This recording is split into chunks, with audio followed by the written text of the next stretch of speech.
Señoras y señores, gracias por continuar con nosotros. Carolina Sadler, en nuestro análisis global del día de hoy. En el día de hoy vamos a hablar de Ecuador. Ustedes saben que desde hace una semana hay protestas en Ecuador, disturbios, saqueos, violencia, marchas, inclusive hasta la Asamblea Nacional de este país. Todo esto en contra del gobierno de Lenín Moreno. Esto es a base de un anuncio de un sinnúmero de modificaciones económicas que han sido planteadas por el gobernante y que de hecho han sido apoyadas por el Fondo Monetario Internacional, quienes ven las medidas como un paso positivo para lo que es mejorar la sostenibilidad de la economía de este país. Sin embargo, la oposición y grupos indígenas han calificado que estas medidas no solamente son injustas, sino también que causarían muchísimos problemas en los grupos minoritarios.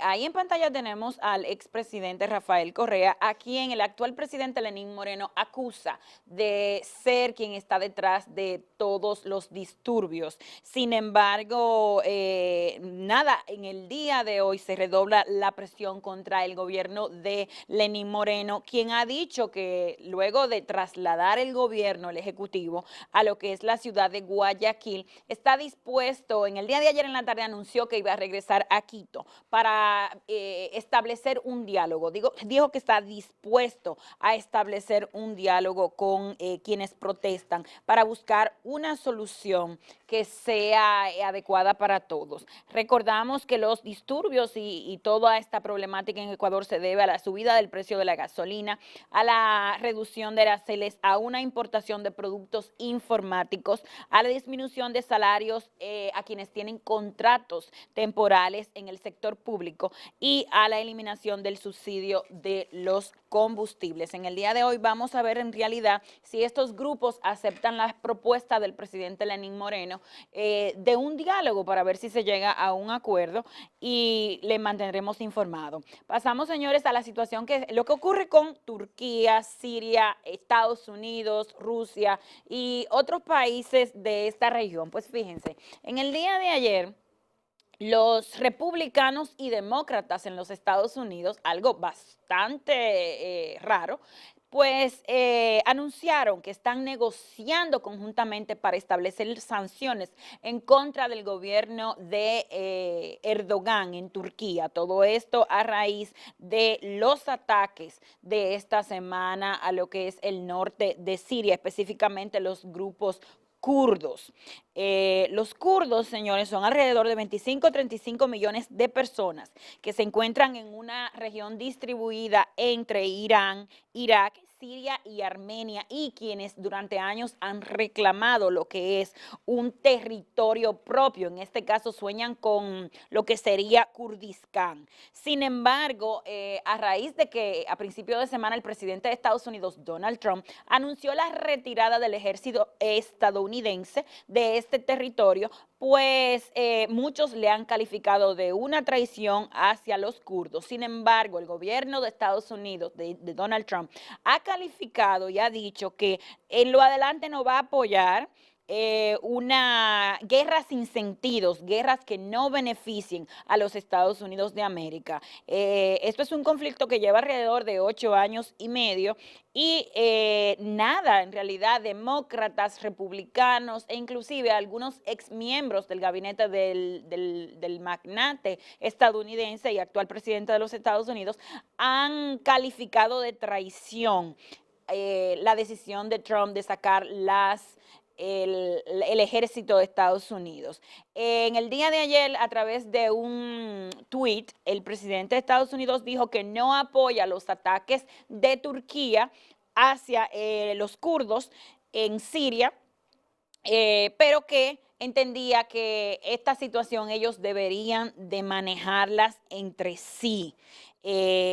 Turquía tiene un plan, de hecho se llama AFRIN. Este plan lo que plantea aspira a reubicar alrededor de 1 millón de refugiados en esta región. Pero a todo esto, ¿quiénes son los grandes beneficiados? Pues los grandes beneficiados, señores, van a ser Rusia, y de por sí ya es Rusia quien tiene un gran poder en esta área y que nada, ha dicho que está tratando de mediar entre tanto lo que es el régimen de Bashar al-Assad en Siria, como también con el presidente turco Erdogan.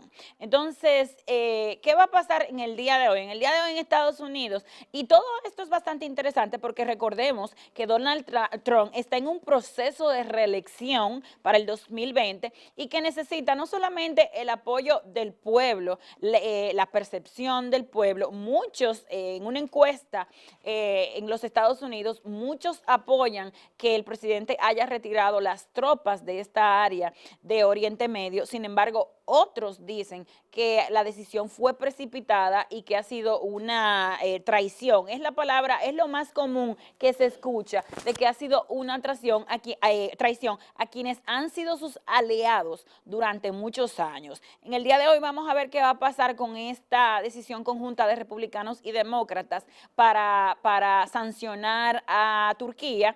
Y de por sí ya el presidente Trump había dicho a principios de semana que si Turquía tomaba una decisión que afectaba a civiles y afectaba lo que son los derechos fundamentales de los habitantes de estas regiones, pues que Turquía tendría como consecuencia grandes sanciones económicas. Pasamos a Hong Kong, señores, y en Hong Kong el día de ayer, ustedes saben que desde junio de este año hay una oleada de protestas y manifestaciones en Hong Kong.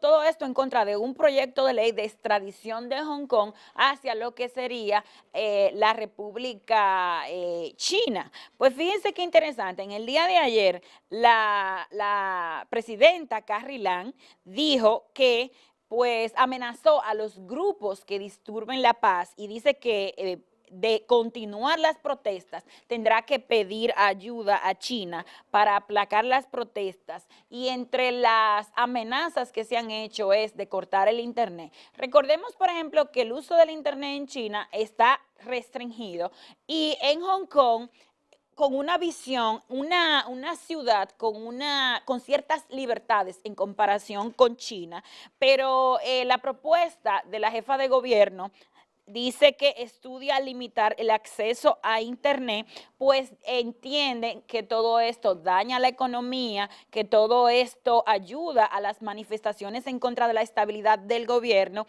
y que lo que se busca es aplacar las protestas y que se llegue a un acuerdo.